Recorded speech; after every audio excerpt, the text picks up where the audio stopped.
Everybody. Welcome to today's special event. We're really excited. Before we get started, I'm going to do the land acknowledgement statement. As a land-grant institution, the University of Illinois at Urbana-Champaign has a responsibility to acknowledge the historical context in which it exists.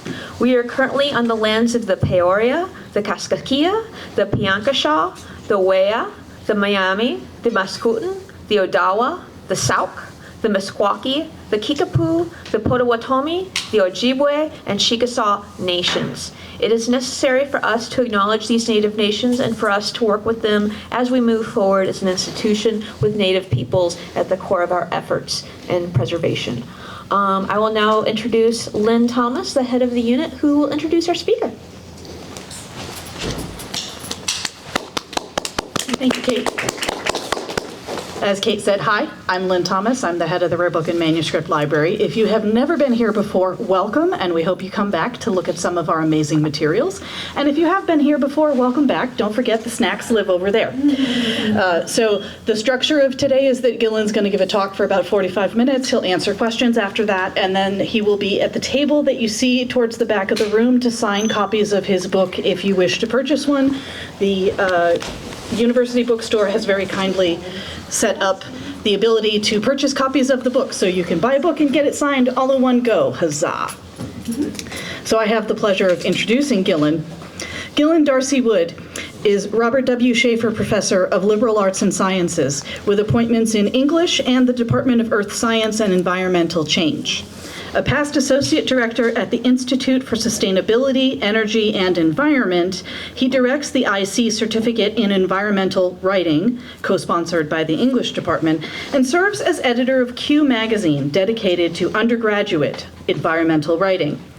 He is the author of 6 books on wide-ranging subjects in 19th century literature, culture, and environmental history.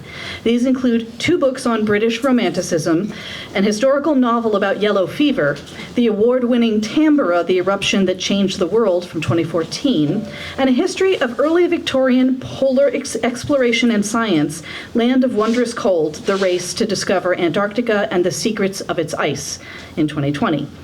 Essays have appeared in leading scholarly journals and in popular forums, including Nautilus, Smithsonian Magazine, Lapham's Quarterly, Public Domain Review, Grist, and Slate.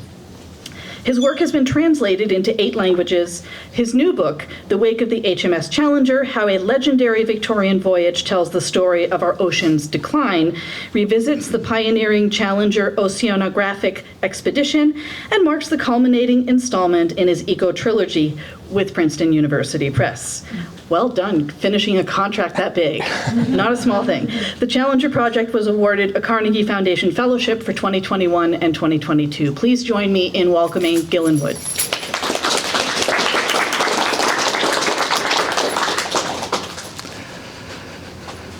Well, hello everybody. Thank you so much, Lynn, for that kind introduction and for the invitation to, as it were, a kind of home game for talking about the book. Now, so thanks to Lynn and also to Carolyn, who issued the initial invitation, and to Kerry as well. Thank you. So, The Wake of HMS Challenger is the title of the book. But I wanted to, where are my glasses? Yes. Yeah, a necessary prop. So we will be spending a time back in the mid-Victorian period in the 1870s, but I did want to draw your attention to this late-breaking news from recent expeditions, deep sea exploration in the Southern Ocean, and just this past week, what penetrated the media noise for me was discovery of this remarkable sponge on several miles down on the floor of the Southern Ocean.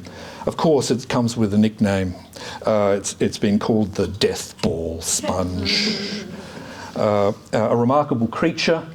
It's of course carnivorous, no mouth, no anus. It just filters nutrients from the ambient water. So this particular expedition earlier this year, 50 new species from the Southern Ocean, as they mentioned, the first photograph of a juvenile colossal squid, And it's a reminder. I think of this as a kind of anniversary present for HMS Challenger, because it was 150 years ago with the HMS Challenger that deep sea exploration began. And I'll talk about that, obviously, in the talk. And it's that the deep sea as the wildlife frontier of the world is still true. There's still so much to be explored and so much to be discovered, and is being discovered. So, as you see, the book, the subtitle, rather lengthy, as is the way of things these days, How a Legendary Victorian Voyage Tells the Story of Our Ocean's Decline. The design of the book was to create a kind of before and after picture. The oceans as they were in the 1870s compared to our oceans in the early 21st century. 150 years ago, virtually nothing was known about the deep sea. Then HMS Challenger, a naval warship-turned research vessel, set out on its 3.5-year circumnavigation of the blue world, collecting sea creatures and specimens from all oceans and depths. Challenger's ocean-going naturalists expected to find only a flat wasteland on the open ocean floor, but instead discovered a dynamic deep-sea aquarium of strange fishes, luminous jellies, coral forests, and deep-sea mountains. Their wonderful discoveries, packed in crates and documented in 50 volumes, laid the foundation for the modern marine sciences. Now, looking back 150 years, we recognise how the global infrastructure of the British Empire, with its well-supplied ports on major coasts in all oceans, enabled a never-to-be-repeated journey into waters remote from trade routes and coastal fisheries alike. But we also have an urgent new reason to consider the expedition's legendary achievements. Challenger's legacy: hundreds of research papers written, thousands of new species collected, and reams of published data points on ocean temperature and chemistry. All of this amounts to a system-wide account of the 1870s marine world that provides us with a critical baseline by which to measure oceanic change in the century and a half since. Now, what is my personal takeaway from 5 years of research on this book? The oceans HMS Challenger sailed are not our oceans. My priority then in writing the Wake of HMS Challenger has been, as I said, to offer a before and after picture of deep sea life, putting Challenger's meticulous observations of the 1870s oceans alongside a marine environment of today, stressed by overfishing, global warming, and plastic pollution. Though so much has changed in the century and a half since Challenger, abundant life and beauty remains in our power to preserve. So here's a map of where they went. It's a little faded, I guess, from your point of view, but crisscrossing of the Atlantic, the home ocean of HMS Challenger 5 times. Here's the final route home. But a long traversal of the Southern Ocean from Cape Town to Melbourne, and then the long haul across the Pacific. What was the experience of life on board HMS Challenger? Well, every second day while at sea, the making use of the fact that the vessel was a hybrid steam sailing vessel. The steam was able to navigate them to a specific spot and able to make sure that the vessel was stable and still for making observations. Every second day they would sound the depths. They would draw up water samples for temperature at the surface and at depth, also water chemistry, salinity, carbon content. They would set out in boats and trawl with nets for surface animals.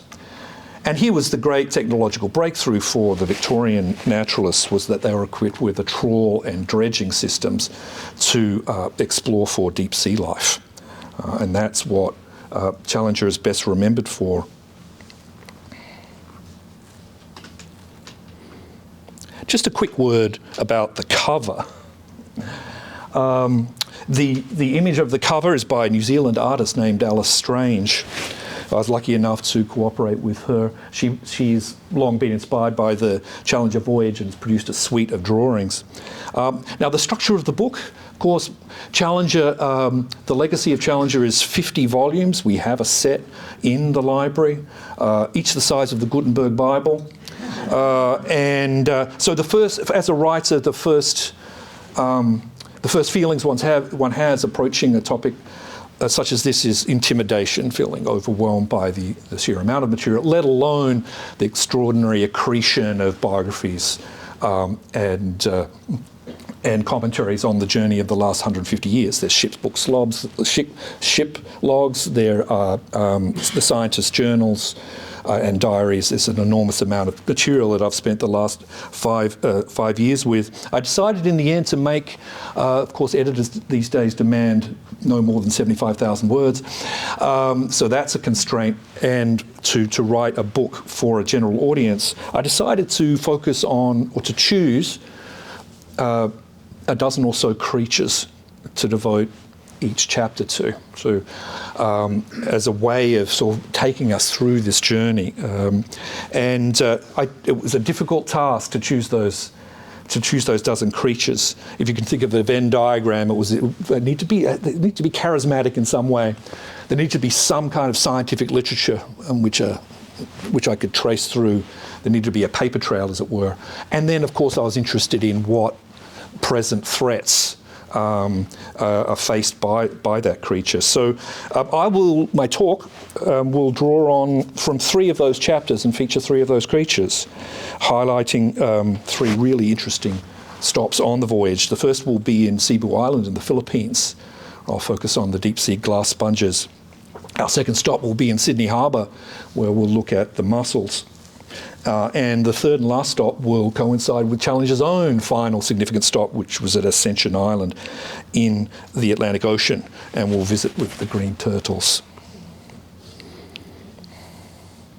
So, Thomson's glass sponge. What was the state of ocean science in 1872, when the Challenger naturalists set sail to plumb the ocean's unexplored depths? Well, the coasts of Europe and the eastern seaboard of the United States had been energetically trawled for specimens. American Matthew Morey had published an encyclopedia of ocean winds and currents based on the collective wisdom of old ship's logs. And the richly various marine phyla had been organised into something like their modern form. Charles Darwin's publication of The Origin of Species in 1859, meanwhile, had given special impetus for exploration beyond coastal shores. The deep sea, it was speculated, might harbour missing links between extinct life, preserved in fossils, and contemporary plants and animals. For a half-century before the Challenger's epic voyage, a loose network of marine naturalists in Europe and the United States had been mostly shore-bound, rarely venturing beyond a quarter mile from shore to dredge up mussels and sea stars in co-opted fishing boats. Telegraph cables, a new deep-sea infrastructure, had awakened official interest in the ocean floor on both sides of the Atlantic Ocean, but it was a more nebulous set of circumstances. The Victorian fashion for all things marine, combined with the chance influence of a few well-connected scientists that saw amateur shell collecting promoted to prestige science on the global stage, with Challenger its flagship. Challenger's scientific director, Wyville Thomson, was a portly, bearded gentleman who would not have looked out of place on stage in a Gilbert and Sullivan operetta. But like many a repressed Victorian, he felt a deep affinity for beautiful objects. His tastes were unconventional, however. He was drawn to examples of animal elegance the most remote from his own person. And nothing answered this criterion better than the deep-sea sponges, those sheer, bodiless relics of Cambrian times. Among the porifera, the sponges, the glass sponges spoke particularly to Thomson's Platonic ideal of beauty. The genus Hyalonema sported threads of clear silica woven in the form of a coiling rope, crowned with glistening spun glass. The German naturalist Carl von Siebold had brought a specimen back from Asia to universal amazement. Nothing had been seen like it in the least, Thomson remembered. Then, prior to the Challenger voyage, on a foggy September morning in 1868 off the Faroe Islands, Thompson lucked upon a crowded bank of never before seen glass sponges. One emerged as a perfect gelatinous sphere with threads in a star pattern across its surface and a perfect maze, quote, of delicate glassy filaments for a base. Though delicate seeming, the sponge meshwork was unusually supple and strong. He named it Holtenia carpenteri after his dredging companion, the pioneer oceanographer William Carpenter. But a different genus, the Euplectella of the Philippines, represented the acme of glass sponge architecture in Victorian eyes. Now, one species, Euplectella aspergillum, had earned the nickname Venus flower baskets because its woven tubular form lured mating shrimp inside. The first Euplectella to arrive in Europe had been mistaken for an exquisite Chinese vase crafted by hand. Yes, you heard that right. It was mistaken for a Chinese vase made by hand. Okay? But it's a product of the deep sea. By the time of Challenger's departure from England in December 1872, Thompson's desire for a living flower basket sponge had become almost an obsession, a circumstance well known to the ship's officers and naturalists alike. The deep waters of Cebu Island in the Philippines, home of the Euplectella, had been circled on every map from the first day. Now, Challenger's passage to the Philippines in January 1875 led them through some of the oldest European settlements in Asia and the most biodiverse seas on Earth. The archipelago hosts 3/4 of the world's corals and almost half of all known fish species. Strolling along the coralline beaches, the Challengers collected buckets of ornate shells, many with established market value among European collectors. Now, in the equally lucrative sea sponge trade, the native Visayans held the advantage, at least for a time. Only local fishermen knew the location of the precious Euplectella bank. When a European sponge seeker came to port, he was invariably pointed in the wrong direction. But the local monopoly hadn't lasted. When the waters in the Cebu Channel had first been harvested 10 years prior, the rare glass sponges fetched the modern equivalent of $4,000 apiece. Now, with the Venus flower basket exhibited in museums and drawing rooms across Europe, the price had crashed to a little over $10 each. The first Euplectella aspergillum to reach England fell into the possession of the anatomist Richard Owen in 1841. He understood immediately the value of his prize, which he called, quote, the most singular and beautiful, as well as the rarest of marine productions.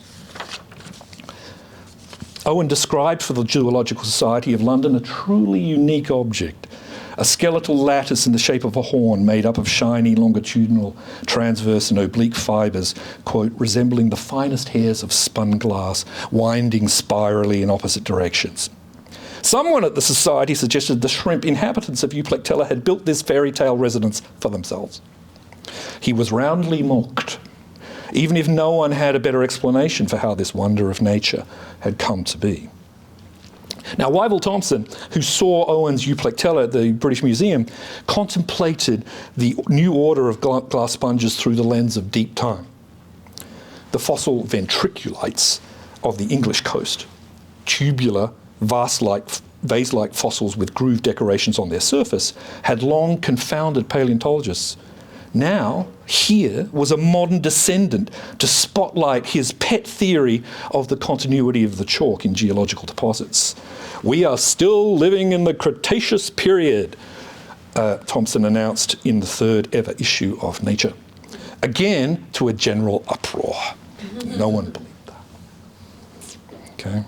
Now, Thomson's formal analysis of Euplectella would prove more enduring, and it anticipates glass sponge research of the 21st century carried out with electron microscopes and 3D printers. Thomson approached the task with caution because previous accounts had been riddled with errors. Quote, there seems to be something unusually fatal in the fascination of these beauties. That's Thomson. First, he was surprised at the sponge's toughness, which belied its seeming fragility. Euplectella could withstand rigorous inspection and handling. His microscope, as primitive as it was, disclosed keys to this resilience. Each glass fibre, called a spicule, contained a thin axial tube ensuring suppleness and integrity. These individual glass threads were then cemented together in an elaborate curved latticework like the interior of a classical dome, the object of which must be to absorb the ceaseless buffeting of currents when fixed to the ocean floor, while also allowing nutrient-rich water to filter through it. The whole was an engineering marvel, a masterpiece of adaptation to the deep sea environment. Now, for all the hundreds of Philippine glass sponges now in private hands in Europe and the voluminous commentary upon them, a living Venus flower basket had yet to be properly described. It was with a desire for this price that Thomson, with his colleagues Henry Moseley and John Murray, approached the Euplectella ground off the coast of Cebu. In the eyes of their Visayan guides, the sponge resembled the spout of a watering can. They called it La Regadera. Now, they had brought with them an ingenious trap made of bamboo, assembled in the shape of a Y and armed with fish hooks. After an hour's combing the seabed, they pulled the trawl gently to the surface. The moment it emerged was charged with excitement for the challengers, who counted 3 intact glass sponges attached to the dredge. With its perfect architecture honed by 500 million years evolution, a glass sponge may live for millennia until it is rudely extracted by a fish hook on a bamboo rod. On board, still alive, the Euplectella remained coated in a brown gelatinous slime, its living protoplasm. The silicate harness beneath felt rigid but flexible. On return to the shore, the Visayan fishermen hung the sponges on a tree branch in the sun to bleach. After an hour, the protoplasmic casing dried and fell off, revealing the ornate skeleton the naturalists had journeyed thousands of miles to see. Thomson then examined for himself, at last, in the wild, the unique silicate design, whose beauty, in Owen's words, cannot be added to nor taken from. When 3 days later Challenger returned to the very same spot in the Cebu Channel to trawl for more Euplectella, they got nothing. Within 2 years of their visit, the seabed of Cebu Island was completely barren of sponges, a victim of faraway market demand.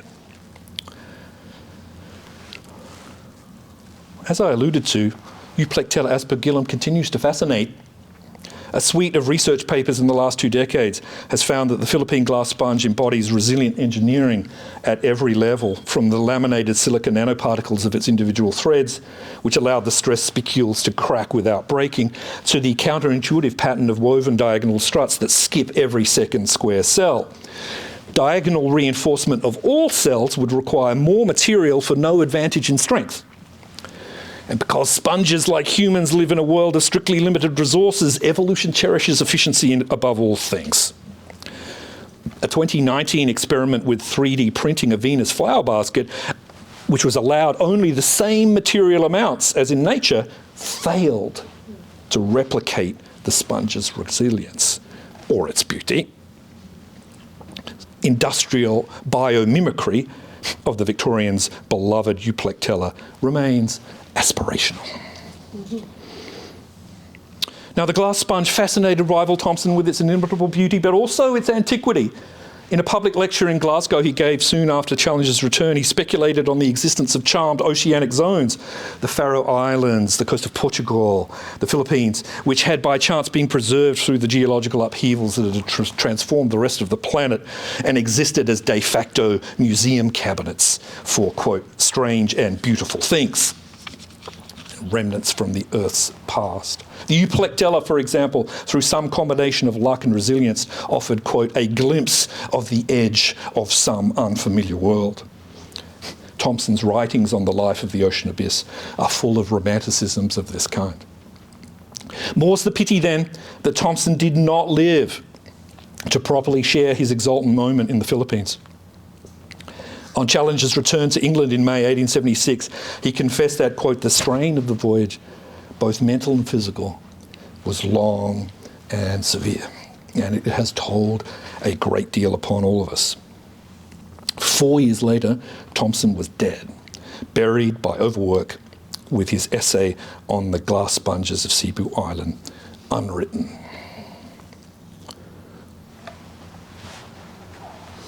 Moseley's mussels. This is Sydney Harbour, Challenger in Sydney Harbour. And in the course of writing this chapter, I was reminded of the existence of this painting by Julian Ashton, Australian artist. This is Sydney Harbour in the early 1880s, so perhaps 7 or 8 years after the visit of HMS Challenger. But to me, as an Australian, it was a surprising image to consider the industrial footprint of Sydney Harbour already in the 1880s. It was a surprise to me. I think it's a very important image for us thinking about the Victorian oceans because of the clear mix of sail and steam among the shipping here in the harbour, pictured in the harbour.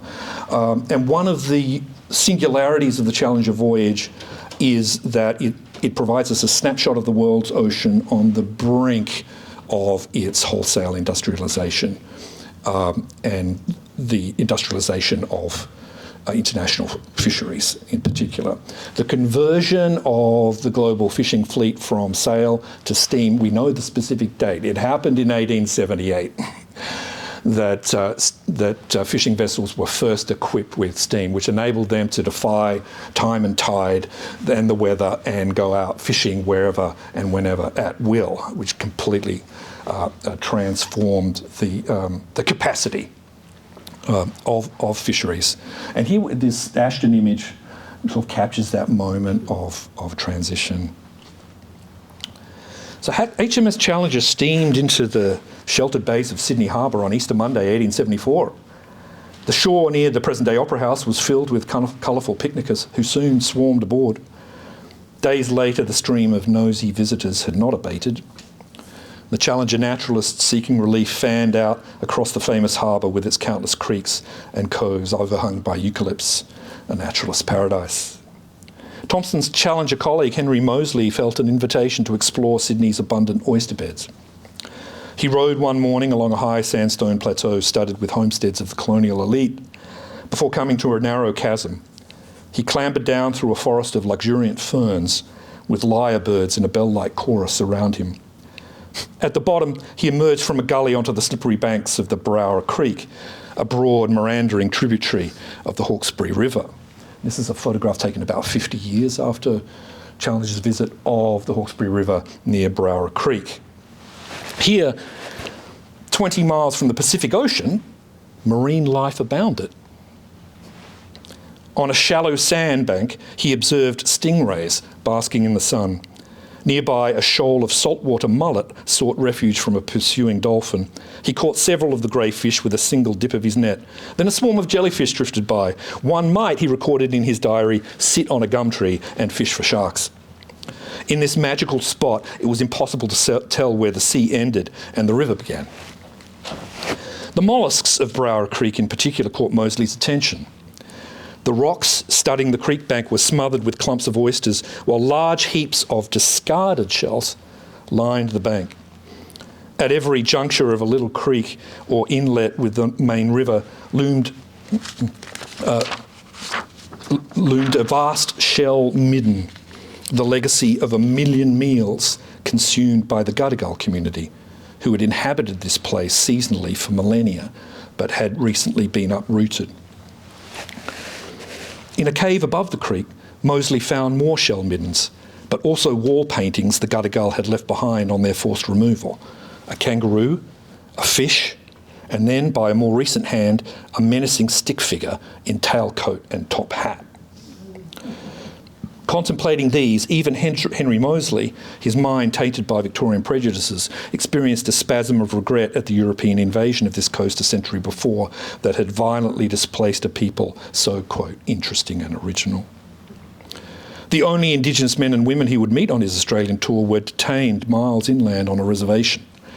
There they were denied the opportunity to provide for their own subsistence, including all delicious oyster harvests, and forced instead to tend the cattle and crops of white men.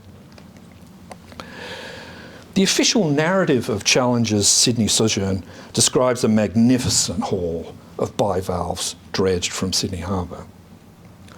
A bridgeway between the northern tropics and southern temperate zone, the harbour possesses the full range of mollusk-friendly habitats, sandy beaches, sheltered rocky shores, mangroves, marshes, mudflats, and quiet estuaries in the style of Browra Creek. All across the harbour's nooks and byways, the ocean tides mix with fresh water from 1,000 rivers, streams, and subterranean springs bubbling up through the porous soil, a true bivalve heaven. This wondrous ecosystem, a product of the last glacial retreat, made the business of collecting bivalves almost indecently easy. More than 50 species lined the shelves of Challenger's workroom, some of them cosmopolitan types, but most wholly new and indigenous to the Australian coast. Now, what Challenger's success with their rich bivalve collection obscures, however, was the imminent collapse of the oyster industry in Sydney Harbour. In 1770, Captain Cook had found Botany Bay flush with oysters, and shellfish had been a mainstay of the colonial diet in the century since.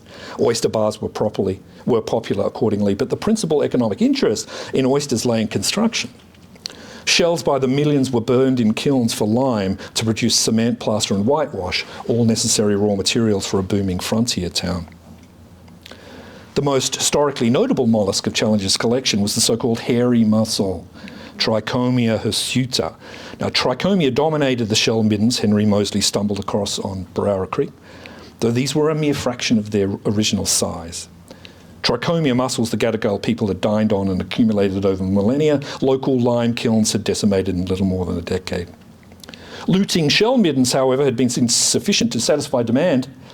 Live oyster dredging, a form of coastal strip mining, commenced in Sydney Harbour in the 1860s, extracting hundreds of tonnes of shellfish annually from the harbour and surrounding estuaries. The crude dredge, most commonly used, was a heavy iron bar with a mesh bag attached to it. Ripped up entire reefs, and with them the seafloor substrate the molluscs relied on to reproduce.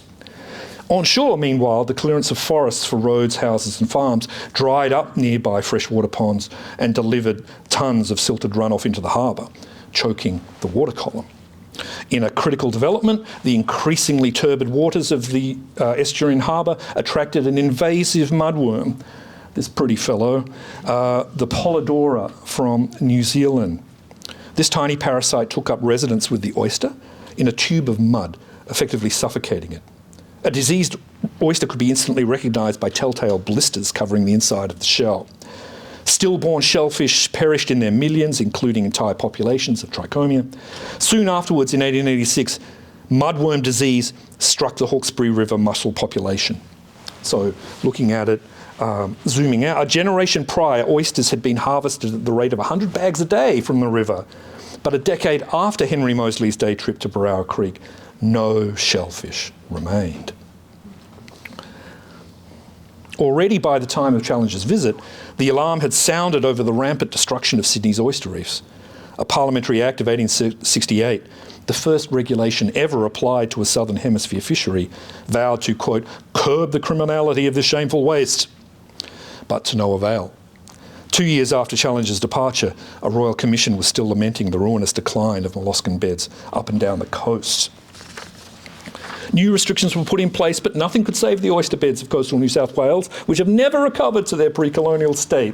And this is true of temperate oyster-friendly estuaries across the world, like the Hudson River, Chesapeake Bay in the northeastern United States. Today, more than 85% of shellfish reefs are, quote, functionally extinct.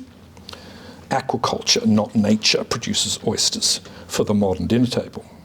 Now, popular ignorance of this fact is an example of shifting baseline syndrome, what has been called generational amnesia, whereby the existence of an entire healthy ecosystems, once destroyed, can be universally forgotten in a matter of years.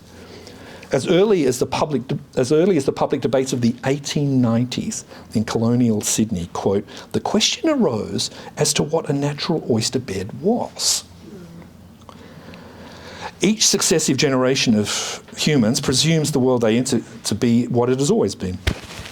systems level change, such as the disappearance of the world's natural oyster beds, is too fantastical to imagine. A coda to this story: 4 months after their Sydney visit, the Challenger arrived in Cape York in northern Australia, where they observed the Indigenous residents harvesting mussels from the beachside shallows. A century later, an anthropologist named Betty Meehan spent a year with the Gidjingali people on the nearby shores of the Arafura Sea, where the naturally self-replenishing oyster population continued to sustain more than a dozen families. Many of the bivalve species Challenger collected were still flourishing in Arnhem Land, according to Meehan's 1970s account, including trichomia.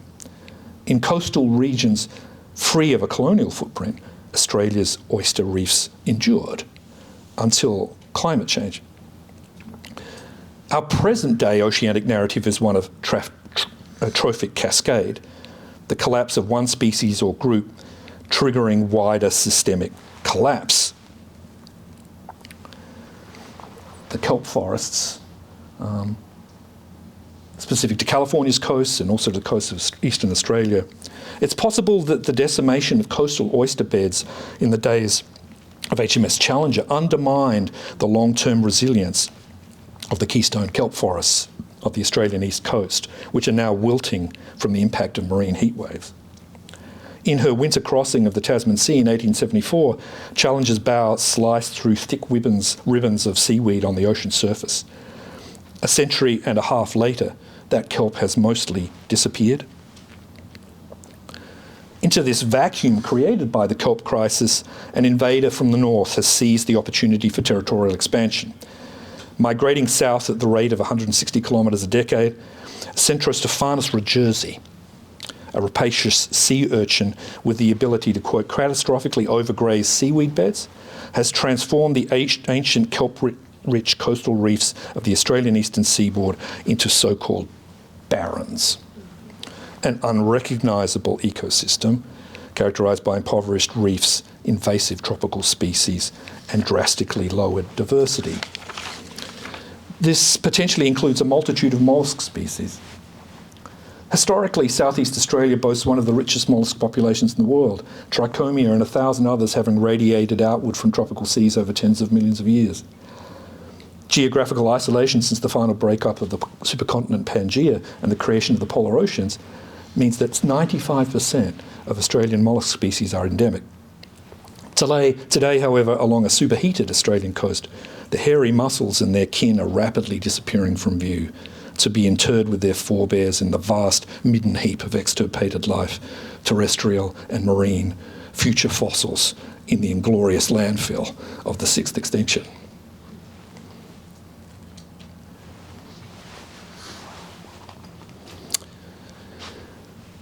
I'm showing my age with the title of this, Dream of the Green Turtles, an allusion to Sting.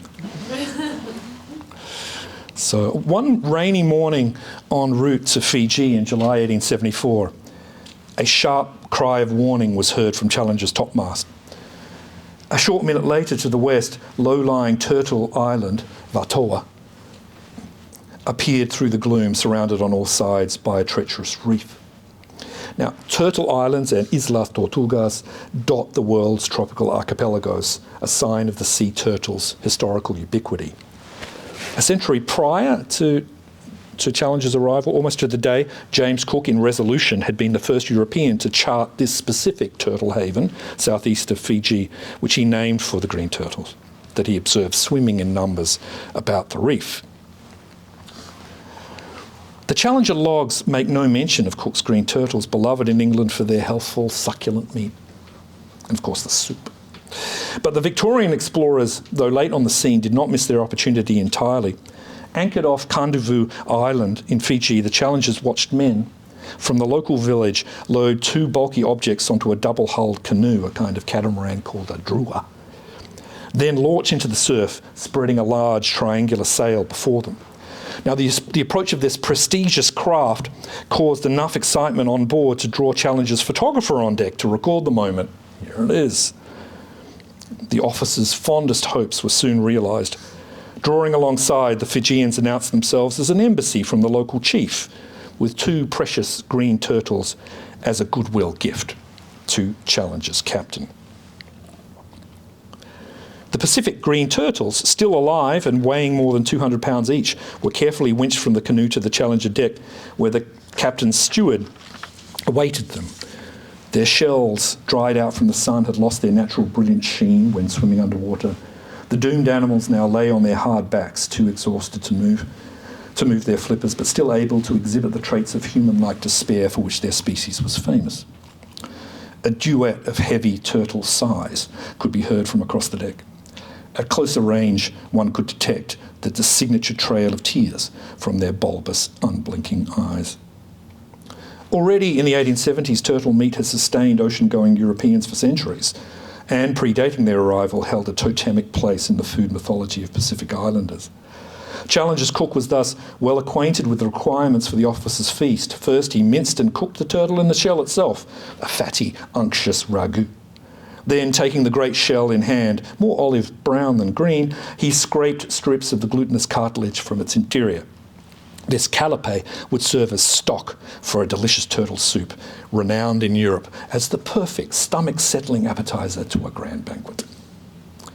Now, basic economics dictates that scarcity inflates value. The Greek turtle's high commodity status in the Victorian era emerges accordingly from a long history of unregulated slaughter and decline. The opening of the West Indies to plantation agriculture, for example, would not have been possible without the green turtle, which loomed in the European colonial imagination of the 17th century like a God-given bounty. A cheap, apparently inexhaustible source of protein to feed themselves and their enslaved labourers abducted from West Africa. The entire Jamaican colony subsisted on turtle meat for almost 2 centuries. The largest turtle rookery in the world lay just to the south of the Cayman Islands, where a quasi-piratical industry sprang up to supply the steepling caloric demands of the New World slave economy. The impacts of West Indian colonisation on the indigenous green turtle population beg a belief and have drawn comparisons to the near extinction of the million-strong bison herds on the plains of the American West. Columbus in 1503 encountered a Caribbean sea so full of turtles he was obliged to pause his ship to allow the migrating throngs to pass. A century and a half later, the Cayman Islands still boasted infinite numbers of green turtles swarming its beaches in the summertime to lay their eggs. One estimate sets the pre-Columbian green turtle population of the West Indies at more than 90 million. Fast forward to today, perhaps a few 100,000 Caribbean green turtles remain, a fraction of 1% of their original numbers. Now, it was not until the last months of their 3.5-year global odyssey in the remote Atlantic that Challenger finally encountered the green turtle in the wild. Remarkable. Nor had lessons been learned. The turtles of the remnant Atlantic population on Ascension Island had been earmarked for the stew pot or were languishing in man-made ponds awaiting shipment to British banquet tables. Now, Ascension Island is here. You might not be able to see it, and if you can't, you wouldn't make a very good green turtle because they have to from Brazil, have to make their way out into the wastelands of the Atlantic Ocean and find their natal beach on Ascension Island. So on Ascension Island, in the time of Challenger's visit, turtle meat fed the garrison of several hundred men, while every ship that stopped en route home from the East Indies expected their choice cuts of what they called Ascension beef for the prevention of scurvy. Now, even in our age of mass extinction, green turtle losses since 1600 are staggering. For Columbus and later explorers such as Dampier and Cook, so-called green turtle geography was central to their discovery experience of the New World. They could not have believed in any threat to its ubiquitous existence.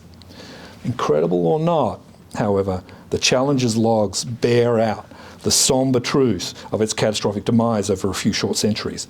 Barely a turtle sighting in 3.5 years. But there is cause for tentative optimism. Ascension Island itself has proven a vital laboratory for study of the green turtle's natural genius for adaptation. In March 1876, Henry Moseley hitched a ride on the small naval steamboat deployed to collect turtles from Ascension's more than 20 rookeries. For a small island only 7 miles across, the beaches he saw displayed a remarkable variety, some of black volcanic sand, others nearby white sand. The green turtles nested on the volcanic beaches, it turns out, have adapted to the higher nesting temperatures of the sun-absorbing black sand. A turtle hatchling from one beach will have a measurably different temperature sensitivity to a turtle of the same species hatched on the beach next door. Prospects for the green turtle may seem bleak, but it would be wrong to underestimate their resilience. Prior to Ascension's discovery by a Portuguese navigator in 1501, almost nothing was known about the turtle's ocean life and habits between their beachside birth and their return decades later to nest. As a volcanic pinnacle of land, you see the volcanic rock down to the very shore, as a volcanic pinnacle of land, Ascension Island has no coastal shelf. This deep water shoreline means no seagrass or coral feeding grounds for the turtles. The existence of a major rookery 1,000 miles from the turtle's natural habitat perplexed the Victorians. Why travel so far? More baffling still, how did the creatures get there? As Charles Darwin put it in a letter to Nature a few months prior to Challenger's departure, how can we account for the turtles finding their way to that speck of land in the midst of the great Atlantic Ocean? The naturalists of HMS Challenger did not feel confident to speculate on this question. Henry Moseley's research on the green turtles of Ascension Island focused on the development of the embryo, so he thought that was a more manageable question. Now, other long-range migrating species, such as birds, consult the map of the heavens, the sun, moon, and stars, to orient their journeys. But turtles, if they come to the surface, they are vulnerable to sharks if they linger too long, and they have poor eyesight anyway.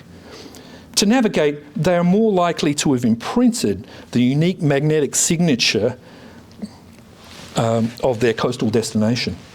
Earth's magnetic field consists of contour lines intersecting the surface at varying angles and intensity. Now, to follow one such isoline from Ascension Island in Brazil probably represents the first life or death challenge for a baby turtle. The prevailing South Atlantic equatorial current helps matters by bearing the baby turtle along, while, of course, South America represents a generous target. Most juvenile turtles arrive at a general area of the coast, then turn north or southward toward their favoured neighbourhood. Now, but the turtle's return journey, decades later, to tiny Ascension, a 40-day swim against the current across 1,000 miles of blank ocean is an exponentially more difficult proposition and has been called, quote, the most enigmatic masterpiece of long-distance navigation performed by any animal. Magnetic cues might not pinpoint the island precisely. Also, these change over time. The turtle's likely solution is to rely on magnetic cues to bring them to the vicinity of the island, then to seek out wind-borne signals of its exact position. Rising to the surface to breathe, the swimming turtle's acute sense of smell detects the reek of guano from the island's crowded tern rookeries. And diving down, the turtle uses the underwater pulse of waves breaking on the shore to navigate the final weary miles to its maternal beach.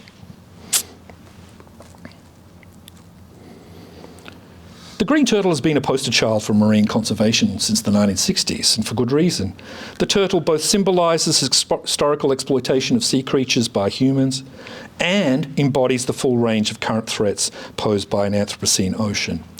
Rising seas inundate its nesting beaches, while warming temperatures compromise the viability of turtle hatchlings. Uncounted thousands of turtles annually fall victim to trawlers' nets. Plastic pollution, too, is an existential menace. Fishing debris traps and strangles the turtle, and transparent plastic trash it mistakes for a gelatinous snack corrode its digestion. In a recent study, more than 50% of Ascension turtles at their feeding grounds in Brazil were found with plastic in their stomachs. We share coastal habitats with the turtles, but are obnoxious co-tenants. An epidemic virus called fibropapillomatosis, the consequence of shoreline algal forms blooms from toxic runoff, spawns bulky tumours on the turtle's body and flippers until it can't swim, see or breathe. Marine heat waves, depressed turtle fertility, even light pollution is a turtle problem. Baby green turtles hatched on Florida's populated beachfronts and programmed to distinguish between dark land and the relative brightness of the water are fatally deceived by streetlights and head inland instead of toward the ocean.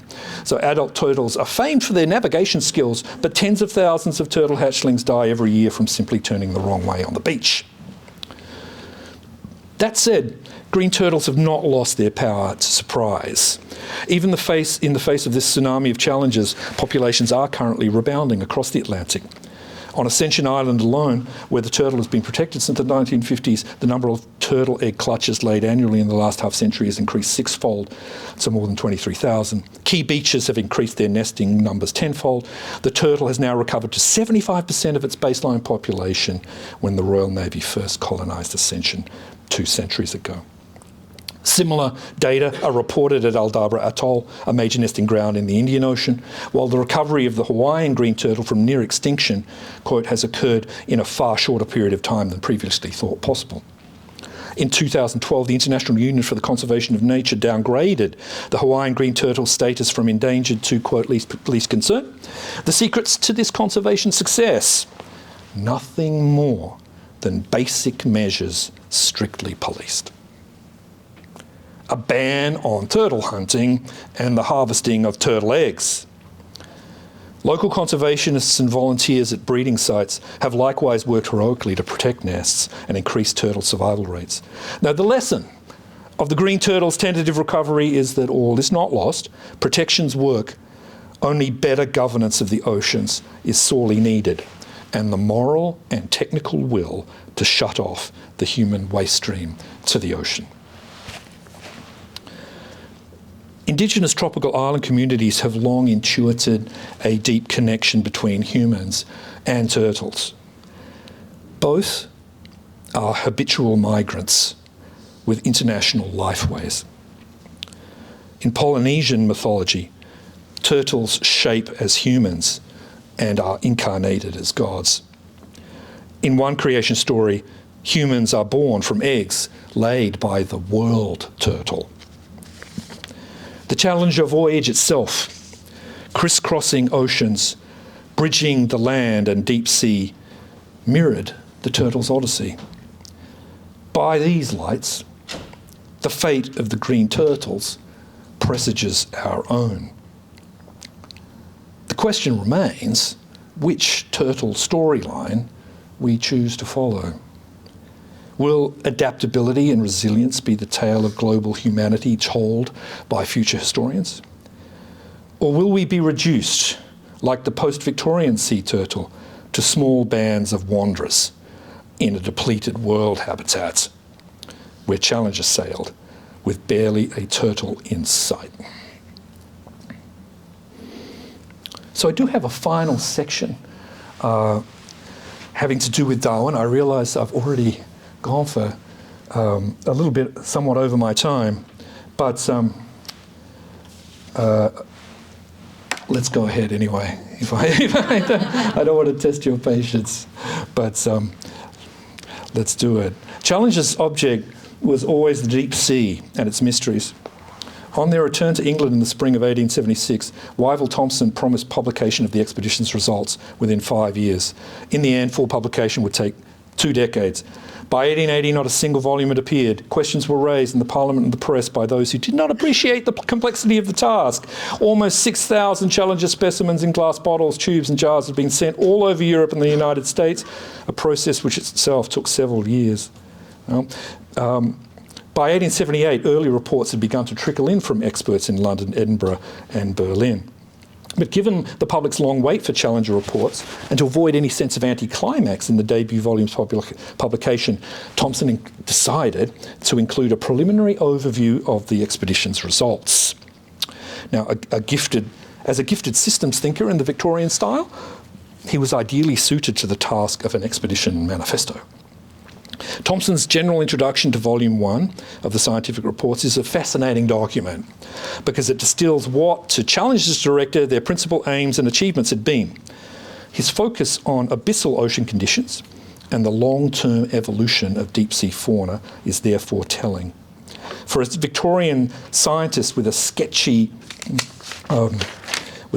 understanding of geological time and a total ignorance of tectonics, Thomson's general introduction offers a remarkably lucid, mostly accurate theory of the oceans. Now, this image isn't of all deep-sea creatures. I'm just giving it to you as an example of the beautiful, rich, illustrative legacy of the expedition. Thompson's key categorical distinction in the essay is between the familiar fauna of the seashore and the alien forms of the abyss. The glass sponges, which we saw, crinoids, blind crustacea, otherworldly fish species. The uniformity of deep-sea life was the expedition's principal finding, which Thompson attributes to the work of polar bottom currents issuing from the north and south, thus creating a stable temperature environment for marine life. Temperature, as Thompson states in his second general principle, quote, is the supreme condition which determines the distribution of marine animals. For his essay's conclusion, however, Thompson finally committed himself to the fray as a Darwin skeptic. The affinity of the abyssal creatures collected by Challenger, sea lilies, sponges, with the fossil relics of the ocean past offered, quote, powerful support of the doctrine of evolution. That's Thompson. But he could find no evidence, he said, for natural selection as the mechanism for biological change. Among Challenger's vast deep-sea collections, he saw no insensible gradations from one species to another, no transition forms. There is, he concluded, no difficulty in telling what a thing is. Now, Thompson's final throwaway line provoked a rare public attack from Charles Darwin himself. From its outset, the Challenger expedition had been viewed by the Victorian scientific community as an opportunity to prove or disprove Darwinian theory once and for all. If evolution were true, the deep sea would deliver a trove of living fossils visibly connecting ancient and modern life forms. Now, in the first public statement on Challenger's findings, its scientific director denied any such proofs had been found. Deep sea fauna was the product of what he called progressive change over eons, but this slow and continuous process was due to slightly varying circumstances in the ocean environment, of whose laws, quote, we have not as yet the remotest knowledge. Now, in the letter he rushed into print the following week in Nature, Darwin mocks Thompson for, quote, not understanding the principle of natural selection, and insists on his own full recognition of his own, Darwin's own, recognition of the direct action of external conditions on organisms. Now, the most heated section of the draft letter that Darwin sent to Huxley, so he always sent his public papers through Huxley as a kind of editor and gatekeeper. So the most heated section of the draft in which Darwin excoriates Thompson as, quote, a man who talks about what he does not in the least understand, Huxley quietly deleted from the published version. But it is still, in his son and editor Francis Darwin's estimation, the strongest language Darwin ever allowed himself in print. A measure of the perceived high stakes of the Challenger reports to the public reputation of Darwin's theory. Now, the Darwin-Thompson quarrel in the pages of Nature in 1880 might appear a footnote to the epic battle of evolution had not the basic terms of their disagreement been recently revived. Current evolutionists have deployed the figures of the Red Queen and Court Jester, Lewis Carroll, to distinguish between two rival theories of species change. The first, the Red Queen, classically Darwinian, that model emphasises biotic factors, notably competition, while the latter, the Court Jester, invokes environmental perturbations such as climate change as evolution's principal engine. Now, in light of this, Thompson's general introduction stands as a seminal early contribution to the Court Jester school of Darwinism. Darwinism, however, is too narrow a lens through which to view the legacy of HMS Challenger. For us, the Challenger expedition on its 150th anniversary represents a unique 19th century encounter with the sea at a planetary scale, a scale we take for granted in our era of global observation systems, deep-sea submersibles and data-rich ocean models. Without Challenger, we would have little notion of how much of the Victorian marine world we've since lost to overfishing, pollution and climate change, and how much we are still in danger of losing. A century and a half after Challenger's spectacular odyssey, which returned thousands of marine specimens new to science and collected groundbreaking ocean temperature data, it's worth dwelling on the sheer unlikelihood of the British government in 1872 agreeing to send a warlike vessel complete with sea-growing naturalists to the distant reaches of the world, far beyond all trade routes and conventional horizons. For all this, there's a nagging sense that the Challenger expedition remains undervalued. No public statues commemorate Wyville Thompson. But with his controversial decision to commission the reports from experts regardless of nationality, Thomson helped foster an international community of marine researchers that is one of Challenger's greatest legacy. It bears repeating that Thomson and Murray, the two Scots, deserve a higher standing in public memory. As Challenger's scientific director, Thomson supervised a breathtaking array of achievements in ocean research, both aided and inhibited by his sceptical turn of mind. Despite his queasiness on evolution, Thomson was strikingly ahead of his time in important ways. His oceanographic theory focused on what he called submarine climate, changes in ocean temperature over time, as the engine of evolution.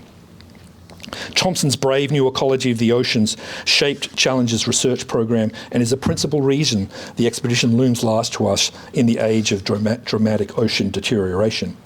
For Darwin, species evolution occurred in a non-directional world, the uniformitarian model of natural cycles inspired by his mentor, geologist Charles Lyell. While for Thomson, Murray and the Challenger school, by contrast, evolution takes place in a directional world of changing environmental conditions. Of the two, Thomson's philosophy is arguably more directly applicable to our current ocean, the ocean of the Anthropocene. We inhabit in the 21st century a directional world, driven by ocean warming, acidification and pollution, not a pure Darwinian biosphere where natural selection operates against a backdrop of stable or naturally variable conditions. With Wyville Thomson at their head, the scientists of HMS Challenger, overworked and underappreciated, are sailing into their moments. So I want to leave you with a couple of images from the beautiful Challenger Memorial windows at St Michael's Palace Church in Linlithgow in Scotland, where Mary Queen of Scots was baptised and where Wyville Thomson is buried. And I'll make note, I think it's touching and appropriate that a green turtle appears in one of the memorial windows. And even if the representation of HMS Challenger is historically unpersuasive in this panel of the windows, I think it captures the spirit of ocean discovery very well. Thank you very much.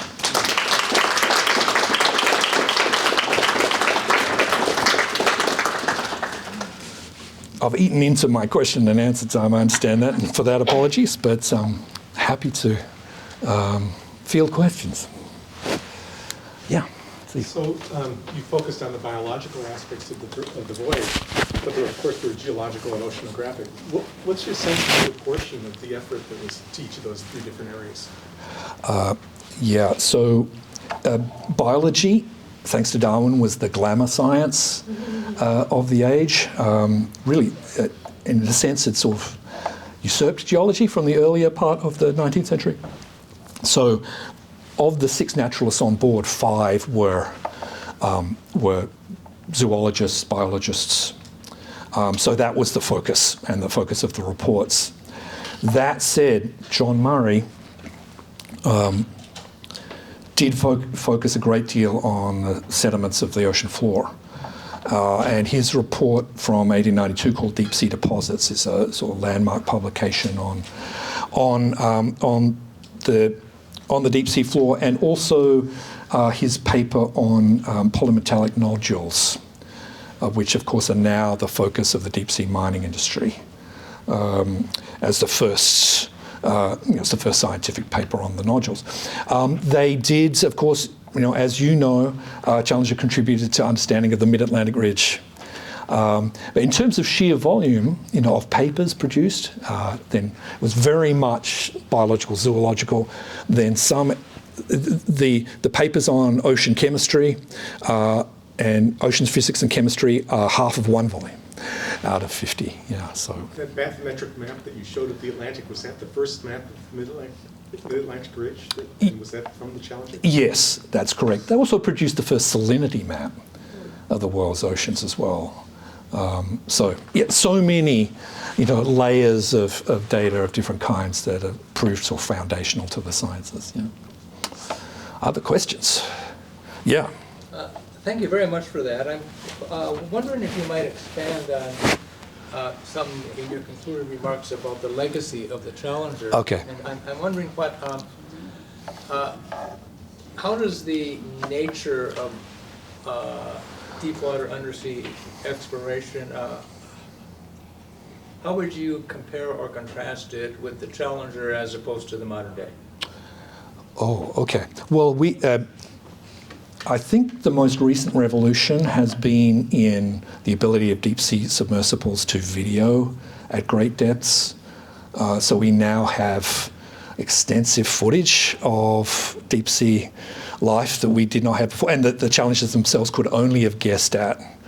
I think at one point in the book that I say, I mean, they spent almost 4 years, every second day, dredging and trawling from the depths, and just, you can imagine was like, coming up onto the deck and just trying to deduce from what they had accidentally, providentially brought to the surface, what the entire ecosystem of the deep sea might look like. And I think I say something like it would be like having to guess the existence of the pyramids from a few grains of sand. It's that. So they did not have eyes on the deep sea in the way that we have. So the frontier has opened up so much since this time, obviously. I think when we look at history, we automatically view it deterministically. We think that, well, the time had come for a deep sea ocean voyage, and it happened. But of course, nothing about it was preordained. The proposal for the voyage amounted to like a page of bullet points, and somehow it was approved by the government, and it was funded, and they had a crew with 250 sailors from the Royal Navy, and they set out. It's, for us, looking back 150 years, it's extraordinarily fortuitous that such an expedition was sent out on the brink of the wholesale industrialization of the ocean. So we get that by no means were the 1870s oceans pristine. If you think of the whaling industry, the sealing industry, the decimation of cod in the North Atlantic. So there already was a human footprint, but nothing in comparison, right? Orders of magnitude less than what we have currently. And the fact that there was no equivalent, no research expedition of a similar scope and scale to Challenger was launched for until well into the 20th century. So it really is a data set that is unique. So was this a naval crew or a private crew? No, it's the Navy, the Royal Navy. Yeah. Challenger was a converted warship. Yeah. Oh, Brett, yeah. Thanks, Gillen. That was so fascinating. So it really, really struck me when you talked about generational amnesia and how there are now like only artificial or mainly artificial oysters, and the contrast between a kind of natural idea of these animals living, et cetera, and then they're all farmed, and we don't even know that. Right, like it's not even something that comes into our consciousness. So I'm just curious about the ways in which you see those, like the artificial environments versus the quote unquote natural environments, and how they're, in tension with each other when they both exist, or when one has completely superseded the other, and how we're really, really, really not aware of that. All right.